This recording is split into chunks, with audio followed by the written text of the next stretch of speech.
Kitchen റെസിപ്പീസിലേക്ക് സ്വാഗതം. അപ്പോൾ ഇന്ന് ഞാൻ ഒരു അവിയലിൻ്റെ റെസിപ്പി ആയിട്ടാണ് വന്നിരിക്കുന്നത്. ചക്ക അവിയലാണ് ഇന്ന് ഉണ്ടാക്കുന്നത്. നല്ല ടേസ്റ്റി ആയിട്ടുള്ള ഒരു അവിയലാണ്. ഉണ്ടാക്കുവാനും നല്ല എളുപ്പമാണ്. മിക്കവർക്കും ഉണ്ടാക്കുവാൻ അറിയാവുന്നതായിരിക്കും. എങ്കിലും ഞാൻ ഉണ്ടാക്കുന്ന രീതിയിൽ ഉണ്ടാക്കിയിട്ടില്ലാത്തവർ ഒന്ന് ട്രൈ ചെയ്ത് നോക്കണേ. അപ്പോൾ ഇതിന് മുന്നേ ഞാൻ വെറൈറ്റി ആയിട്ടുള്ള കുറേ അവിയലിൻ്റെ റെസിപ്പീസ് ഇട്ടിട്ടുണ്ട്. അതിൻ്റെ പ്ലേലിസ്റ്റ് ലിങ്ക് ഡിസ്ക്രിപ്ഷനിൽ കൊടുത്തേക്കാം. അപ്പോൾ നമുക്ക് വീഡിയോയിലേക്ക് പോകാം.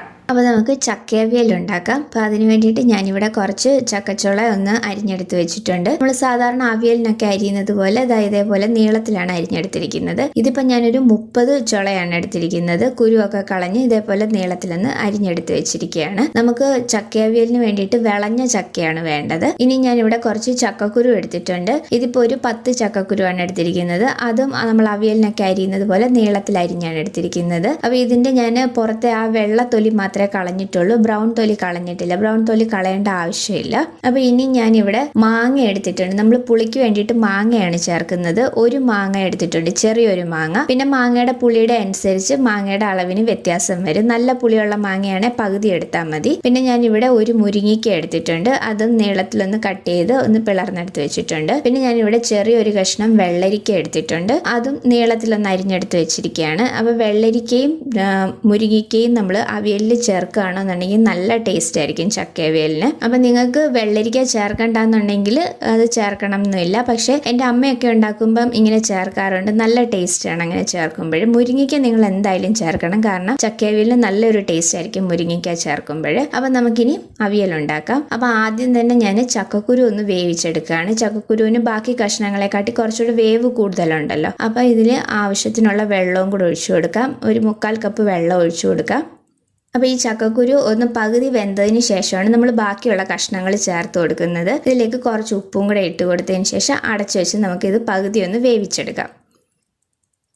ഇപ്പോൾ നമ്മുടെ ചക്കക്കുരു പകുതി ഒന്ന് വെന്ത് വന്നിട്ടുണ്ട്. അപ്പോൾ ഇതാ കണ്ടില്ലേ, ഒന്ന് പകുതി വെന്ത് വന്നിട്ടുണ്ട്. അപ്പോൾ ഇനി നമുക്ക് ബാക്കിയുള്ള കഷ്ണങ്ങളും കൂടെ ഇതിലേക്ക് ചേർത്ത് കൊടുക്കാം. മുരിങ്ങിക്ക ചേർത്ത് കൊടുക്കാം, വെള്ളരിക്ക ചേർത്ത് കൊടുക്കാം, മാങ്ങയും ചേർത്ത് കൊടുക്കാം. ഇനി ഞാനിവിടെ കുറച്ച് ചക്കമടലും കൂടെ ചേർത്ത് കൊടുക്കുന്നുണ്ട്. ചക്കമടലെന്ന് ഞാൻ ഉദ്ദേശിച്ചത് ചക്കയുടെ ആ പുറത്തെ മുള്ളുണ്ടല്ലോ, അത് കളഞ്ഞതിന് ശേഷമുള്ള അകത്തെ പോർഷനാണ്. അപ്പോൾ അതും കൂടെ നമ്മൾ ചക്കയവിയലിൽ ചേർക്കുകയാണെങ്കിൽ നല്ല ടേസ്റ്റ് ആയിരിക്കും. അപ്പോൾ അത് കയ്പില്ലാത്തതാണെങ്കിൽ മാത്രമേ ചേർക്കാവുള്ളൂ. കയ്പുള്ള ചക്കമടലാണെങ്കിൽ ചേർത്ത് കൊടുക്കരുത്. നമ്മുടെ അവിയലിന് കയ്പ് വരും. അത് ചെറിയൊരു കഷ്ണം ചേർത്തിട്ടുണ്ട്. അപ്പോൾ ഇനി നമ്മൾ എടുത്ത് വെച്ചിരിക്കുന്ന ചക്കച്ചുളയും കൂടെ ഇതിലേക്ക് ചേർത്ത് കൊടുക്കാം.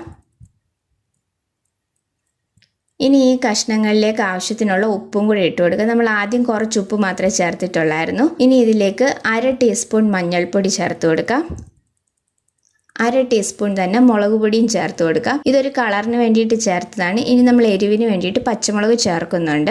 അപ്പോൾ ഇത് ഇത്രയും കൂടെ ചേർത്തിട്ട് നമുക്കിതെല്ലാം ഒന്ന് മിക്സ് ചെയ്തതിന് ശേഷം ഈ കഷ്ണങ്ങൾ വേവാൻ വേണ്ടി കുറച്ച് വെള്ളവും കൂടെ ആവശ്യമുണ്ട്. അപ്പോൾ അതും കൂടെ ഒഴിച്ചിട്ട് വയ്ക്കാം. നമ്മൾ ആദ്യം ചക്കക്കുരു വേവിച്ചപ്പം ഒഴിച്ചിരുന്ന കുറച്ച് വെള്ളം ഇതിലുണ്ട്. എങ്കിലും കുറച്ച് വെള്ളവും കൂടെ വേണം ഈ കഷ്ണങ്ങളും കൂടെ വേവാനായിട്ട്. അപ്പോൾ അതിനുള്ള വെള്ളവും കൂടെ ഒഴിച്ചത് വേവിച്ചെടുക്കാം. അപ്പോൾ ഞാനിവിടെ ഇപ്പോൾ ഒരു 1/2 കപ്പ് വെള്ളവും കൂടെ ഒഴിച്ചു കൊടുക്കുകയാണ്. ഒരുപാട് വെള്ളം വേണ്ട, 1/2 കപ്പ് മതി. അപ്പോൾ അതും കൂടെ ഒഴിച്ചു കൊടുത്തിട്ട് നമുക്കിത് ഒന്ന് വേവിച്ചെടുക്കാം.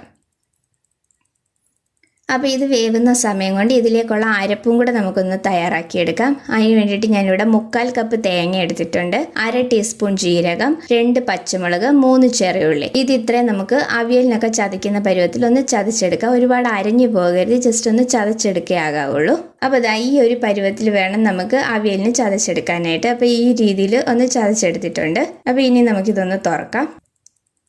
ഇപ്പോൾ നമ്മുടെ കഷ്ണങ്ങളൊക്കെ വെന്ത് ആ വെള്ളമൊക്കെ നന്നായിട്ട് വറ്റി വന്നിട്ടുണ്ട്. അപ്പോൾ ഇതാ കണ്ടില്ലേ, കഷ്ണമൊക്കെ നന്നായിട്ട് വെന്ത് വന്നിട്ടുണ്ട്. അപ്പോൾ ഇനി നമുക്കിതിലേക്ക് അരപ്പ് ചേർക്കാം.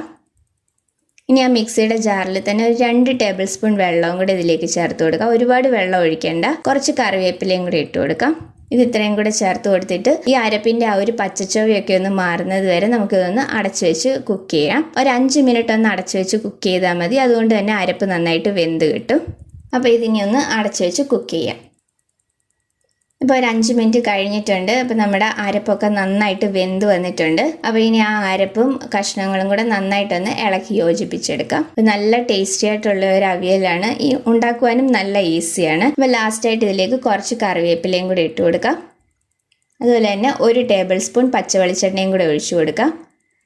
അപ്പോൾ ഇങ്ങനെ ലാസ്റ്റ് കുറച്ച് കറിവേപ്പിലയും കുറച്ച് പച്ചവെളിച്ചെണ്ണയും കൂടെ ഒഴിക്കുകയാണെങ്കിൽ നമ്മുടെ അവിയലിന് നല്ല ടേസ്റ്റ് ആയിരിക്കും. ഞാനിപ്പോൾ ഫ്ലെയിം ഓഫ് ചെയ്ത് വെച്ചിട്ടുണ്ട്. അപ്പോൾ ഇതും കൂടെ ചേർത്തിട്ട് നമുക്ക് നന്നായിട്ട് എല്ലാം ഒന്ന് മിക്സ് ചെയ്തെടുക്കാം. അപ്പോൾ ഇത്രയേ ഉള്ളൂ നമ്മുടെ ചക്ക അവിയൽ. നല്ല ഈസി ആയിട്ട് ഉണ്ടാക്കാൻ പറ്റുന്നതാണ്, നല്ല ടേസ്റ്റി ആയിട്ടുള്ളതാണ്. അപ്പോൾ ഈ രീതിയിൽ നിങ്ങൾ ഉണ്ടാക്കിയിട്ടില്ലെങ്കിൽ ഈ രീതിയിലൊന്ന് ട്രൈ ചെയ്ത് നോക്കണം, നല്ല ടേസ്റ്റി ആയിട്ടുള്ളതാണ്. അപ്പോൾ ഇതിന് മുന്നേ ഞാൻ വെറൈറ്റി ആയിട്ടുള്ള കുറേ അവിയലിൻ്റെ റെസിപ്പീസ് ഇട്ടിട്ടുണ്ട്. അതിൻ്റെ പ്ലേലിസ്റ്റ് ലിങ്ക് ഡിസ്ക്രിപ്ഷൻ ബോക്സിൽ കൊടുത്തേക്കാം. ട്രൈ ചെയ്തിട്ടില്ലാത്തവർ അതും കൂടി ഒന്ന് ട്രൈ ചെയ്ത് നോക്ക്. അപ്പം ചക്ക കിട്ടുന്നവർ ഉറപ്പായിട്ടും ഈ രീതിയിൽ ചക്കയവിയൽ ഒന്ന് ഉണ്ടാക്കി നോക്കണം. എന്നിട്ട് നിങ്ങളുടെ അഭിപ്രായങ്ങൾ കമൻസിലൂടെ അറിയിക്കണം. അപ്പോൾ വീഡിയോ ഇഷ്ടമായിട്ടുണ്ടെങ്കിൽ ലൈക്ക് ചെയ്യാനും ഷെയർ ചെയ്യാനും സബ്സ്ക്രൈബ് ചെയ്യാനും മറക്കരുത്. അടുത്ത വീഡിയോയിൽ വേറൊരു നല്ല റെസിപ്പി ആയിട്ട് കാണാം. താങ്ക്